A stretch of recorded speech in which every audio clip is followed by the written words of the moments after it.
واقعہ افک یہ قرآن کی روشنی میں بڑا مشہور و معروف واقعہ ہے۔ حضرت سیدہ عائشہ صدیقہ رضی اللہ تعالیٰ عنہ 5 ہجری میں غزوہ بنی مستلق سے واپس لوٹ رہی ہیں اور آپ تنہائی میں کسی گوشے میں چلی گئیں۔ آپ کا ہار ٹوٹا، آپ اس کی تلاش میں لگ گئیں۔ جو جتنا بھی پڑاؤ تھا، جتنا بھی آپ کے ساتھ لشکر موجود تھا، وہ چلا گیا۔ حضرت عائشہ صدیقہ رضی اللہ تعالیٰ عنہ اکیلے رہ گئی۔ جب اکیلے رہ گئی تو واپس جب اپنے لشکر کے ساتھ ملی تو منافقین عبداللہ بن ابی بن سلول نے آپ کی پاک دامنی کے اوپر اعتراض کیا۔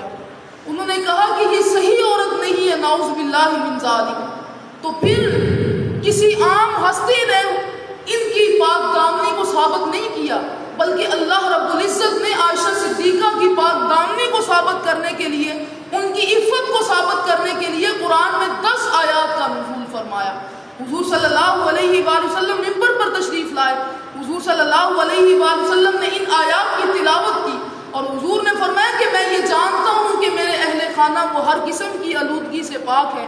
تو سیدنا عمر بن خطاب رضی اللہ تعالیٰ عنہ کھڑے ہوئے اور عرض کی، یا رسول اللہ صلی اللہ علیہ وآلہ وسلم، ہم جانتے ہیں اس بات کو، وہ خدا جو اس بات کو گوارا نہیں کرتا کہ آپ کے جسم اطہر کے اوپر ایک مکھی بھی بیٹھے، ایک مکھی کی گندگی کو آپ کے جسم اطہر کے اوپر برداشت نہیں کرتا، تو وہ آپ کی زوجیت میں کسی غلط خاتون کو کیسے بیچ سکتا ہے۔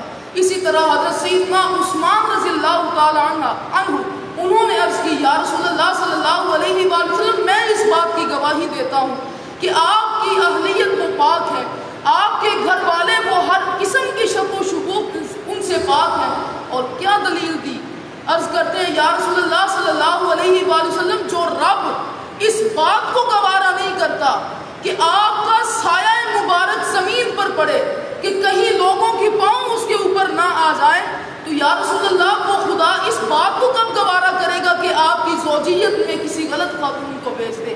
اور سیدنا علی المرتضیٰ رضی اللہ تعالیٰ عنہ انہوں نے بھی گواہی دی، عرض کی، یا رسول اللہ صلی اللہ علیہ وآلہ وسلم، جو غیور خدا اس بات کو پسند نہیں کرتا کہ اگر آپ کے موزے کے اوپر ایک جوں کا خون لگ جائے تو آپ کو حکم دیا جائے کہ اپنا موزہ مبارک اتار دیجئے، تو وہ خدا اس بات کو کب پسند کرے گا کہ آپ کی زوجیت میں کسی غلط خاتون کو لے آئے۔